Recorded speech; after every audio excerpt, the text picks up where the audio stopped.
Dinner ক্রুজের জন্য। তো এটাকে বলে ঢাউ ক্রুজ। তো সেই এখানে প্রচুর কোম্পানি এরকম ক্রুজ আছে যাদের এই ডিনার ক্রুজ আছে। তো তার মধ্যে থেকে আমরা এখন কিছু বুক করে আসিনি, আমরা এখন এখানে এসে চয়েস করব, চয়েস করে বুকিং করব। আর সমুদ্রের হাওয়া খাবো এখন, খুব সুন্দর হাওয়া দিচ্ছে এখন, ওয়েদারটা একটু মনোরম হয়েছে কারণ সমুদ্রের ধারে বেশ সুন্দর হাওয়া দিচ্ছে। আর এই ওল্ড দুবাইটা আমার খুবই ভালো লাগে, ওই উল্টো দিকের যে জায়গাটা ওখানটা দিয়ে আগের বার যখন এসেছিলাম তখন ওখান থেকে গাড়ি করে যেতে খুব ভালো লাগছিল।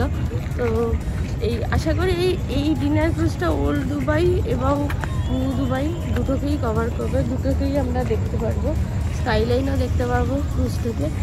আর ওল্ড দুবাইতে তো রয়েছি, তো পাশ দিয়ে যখন যাবে তো ওই পুরোনো ফোর্টের মতো ওই জায়গাগুলো দিয়ে যাব।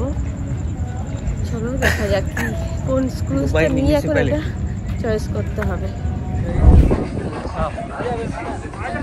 এই আমরা নিচ্ছি, এইটাতে যাচ্ছি আমরা, এটার নাম হলো হ্যাপি স্মাইলস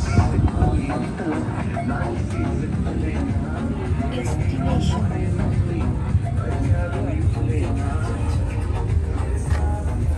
এই হলো কন্ট্যাক্ট ডিটেলস।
এখানেই খাবার ছিল,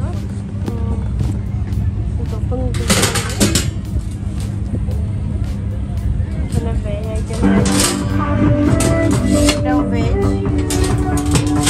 এবং বিরিয়ানিটাতেও রাইসে কোনো চিকেন বা মাটন কিছু নেই, তো জাস্ট বিরিয়ানি রাইসও লেখা ছিল। আর এটা পাস্তা টাইপের, এটা চাইনিজ একটা ডিশের মতো, চিকেন, এটা কাবাব আইটেম ছিল। আর এখানে রুটি,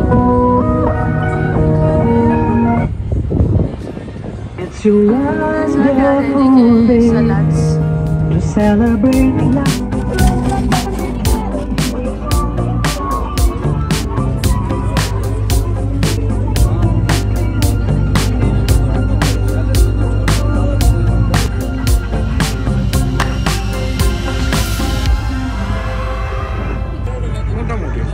ভেজ মনে হচ্ছে, আলু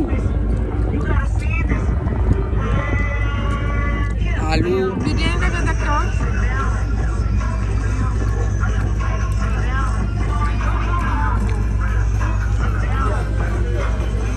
বিরিয়ানিটা ভালো, বিরিয়ানিটা ভালো। কাবাবটা আমি একটা খাই।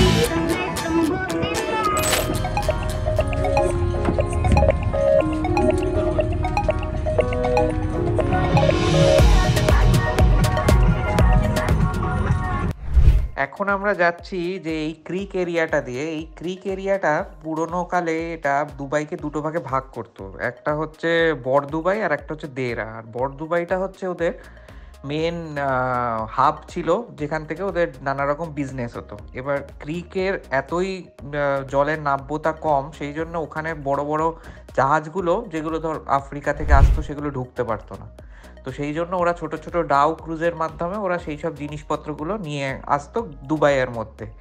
এবার সেই পুরনো প্রথাকেই প্রচলন রেখে ওরা এখনও এই ডিনার ক্রুজের নামও ওরা ওই ডাউ ক্রুজই রেখেছে, যেখানে আর কি ওই ক্রুজে করে ওরা এখন খাবারের জিনিসপত্রের বদলে মানুষজনদের নিয়ে এরকম একটা রিক্রিয়েশনাল বোটের চেহারা দিয়ে।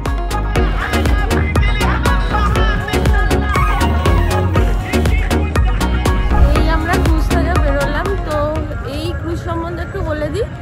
এইখানে যে ক্রুজগুলো ছাড়ে সবই এই ক্রিক এরিয়া থেকে ছাড়ে। আর একটা ক্রুজও ছাড়ে যেটা হলো দুবাই মেরিনা এরিয়া থেকে ছাড়ে, বাট ক্রিক এরিয়া থেকে যেগুলো ছাড়ে সেগুলোর price comparatively 20 euro 30 dirham less.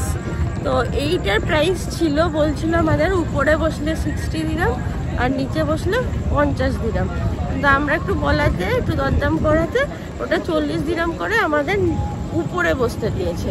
তো আর যেহেতু আমাদের ক্যাশ ছিল না, কার্ডে দিয়েছি, তাই জন্য 4 দিরাম এক্সট্রা নিয়েছে। তো মানে 84 দিরামে দুজনের নিয়েছে আর কি। তো সেইটা হয়েছে মানে 42 দিরাম করে পার হেড নিয়েছে।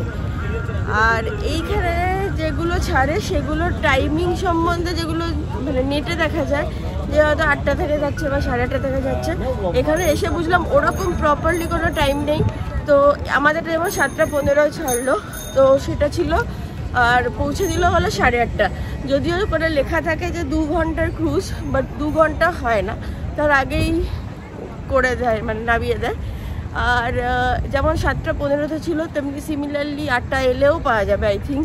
তো এরকম 7:30 এলেও পাওয়া যাবে। তো সব টাইমে মোটামুটি চলে। অনেক কোম্পানি আছে, কেউ 7:30 ছাড়ছে, কেউ 7:15 ছাড়ছে, কেউ 8টায় ছাড়ছে, এরকম করছে।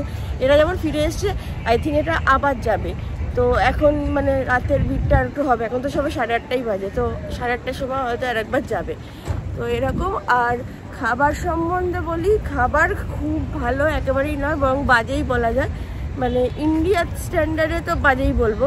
ইউরোপিয়ান স্ট্যান্ডার্ডে এলে তখন ইন্ডিয়ান খাবার খেতে পারবে, বাট মনে হবে যে একটু বেটার ইন্ডিয়ান টাচওয়ালা খাবার খেলাম, তো সেই আন্দাজে ঠিক থাকবে। বাট ইন্ডিয়া থেকে এলে এই খাবারগুলো খেয়ে একটুও ভালো লাগবে না, মানে একদমই লো গ্রেডেড, আর তেমন ভালো টেস্টও নয়, আর গরমও ছিল না, তেমন কিছুই নয়। তো আর বিরিয়ানিতে যেমন কোনো মিটই ছিল না, মানে চিকেন মাটন কিছুই ছিল না, শুধু বিরিয়ানির রাইস। তো ওসব মানে খাবার খাওয়ার জন্য এই ক্রুজটা নয়, জাস্ট ফিলটা নেওয়ার জন্য ক্রুজটা। মানে এখান থেকে ঘুরতে পারবে এই পুরোটাও ঘোরায় না, যদিও এটা খুবই অল্প জায়গা ঘোরায়। মানে যেখান থেকে স্টার্ট হয়েছে সেদিক থেকে একটা এন্ড অবধি যায়, আবার ওদিক থেকে আর একটা এন্ড অবধি, এইটুকু এরিয়ার মধ্যেই ঘুরে বেড়ায়। তো বিশাল ভালো, বিশাল কিছু ঘুরবে এরকম নয়, ঠিকঠাক, মানে একটা এক্সপিরিয়েন্স নেওয়ার জন্য ঠিক আছে।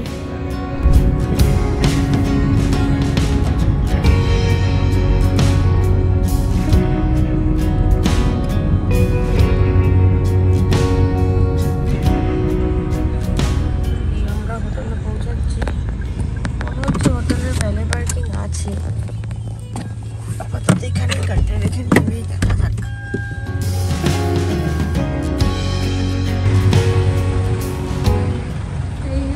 হোটেল দ্য ফার্স্ট কালেকশন দেখেছিলাম, খুব ভালো লেগেছিল আমাদের ভিউটা।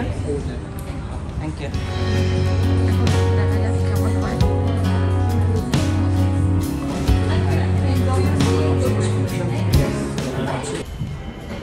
তো দেখা যাক কেমন রুমটা হয়। আমরা দেখেছিলাম, মানে হোটেলটা দেখে আমার খুবই ভালো লেগেছিলো, মানে আমাদের দুজনেরই খুব ভালো লেগেছিলো যে ভালো ভিউ পাওয়া যাবে বলেই এই হোটেলটা নেওয়া। এবার এখন যদি আপার ফ্লোর না পাই, মানে হায়ার ফ্লোরস না হলে তো আর ততটা ভিউ পাবে না। তো দেখা যাক কী রুম পাওয়া যায়, যদিও আমি রিকোয়েস্ট করলাম যে দেওয়ার জন্য।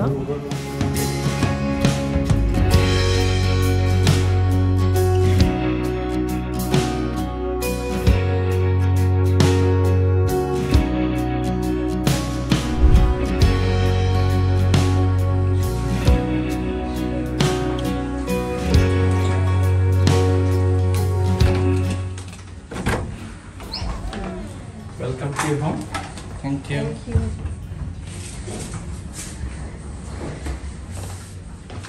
লাইটের ব্যাপারটা বেশ ভালো।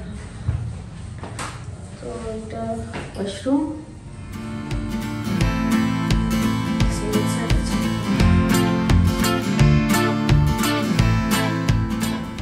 এটা রুমের বেশিরভাগটাই দেখতে পাচ্ছি গ্লাস আছে, তো তার মানে ভালো ভিউ আছে,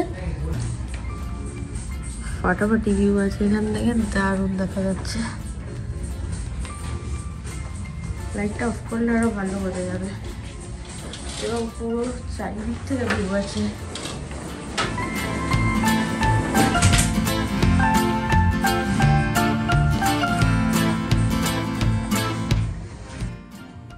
ওয়েদার ভালো হলে আপনি বুর্জ খলিফা দেখতে পারবেন এখান থেকে, এই কর্নারে। এখন তো দিনের বেলা স্পষ্ট এখন আমি দেখতে পাই, মানে জানেন বলে জানি বলে। আর এটা হচ্ছে সার্কেল ভিউ, জিওগ্রাফির সার্কেল, এই জন্য এইটার জন্য। ও আচ্ছা, যেটা সকালবেলা আপনি ঘুম থেকে উঠে জিনিসটা আর এটা তো জানেনই প্রায় তখন এটা এখানে দেখা হচ্ছে। আর এটা সব আপনার জন্য ফ্রি, যদি আপনি মনে করেন যে আরো দরকার এডিশনাল, কল 0 কল করবেন। আবার টিভিতে এরকম কৌস্তব ডিয়ার কৌস্তব চ্যাটার্জি এরকম করে লেখা রয়েছে, ঠিক সহ্য হবে। আমরা এত ভালো খুব একটা থাকিনি এরকম, এটা বেশি হাইটেক ভালো হয়ে গেছে। তো এরকম মানে চারিদিকে কাচের হোটেল আমি কখনো থাকিনি। আর সাথে তো এইটা তো দেখলামই, আর এইটা আমার মানে খুবই দারুণ ইন্টারেস্টিং লেগেছে। এরকম এখানে এইটা জ্বালালে বলা যাবে ডু নট ডিস্টার্ব, ওরা কেউ আসবে না। এটা বাথরুমের লাইট, এটা ভ্যানিটির লাইট, এটা অন করলে তো সার্ভিস ক্লিনিংয়ের জন্য চলে আসবে। এটা এন্ট্রান্সের লাইট। তো এরকম লাইটের সুইচের সিস্টেমগুলো। আমি মহুলিমা, আমি কৌস্তব। আমরা ঘুরে বেড়াই বিশ্বের অনেক অনেক দেশ, আর এখন আমরা ঘুরছি দুবাই শহর। তো তোমাদের আমাদের দুবাই সিরিজটা কেমন লাগছে অবশ্যই জানিও, আর ভালো লাগলে প্লিজ লাইক করো, আর চ্যানেলে নতুন হলে অবশ্যই সাবস্ক্রাইব করো, আর বেল আইকনটা টিপতে কিন্তু ভুলো না। তাহলে দেখা হচ্ছে পরের ভিডিওতে।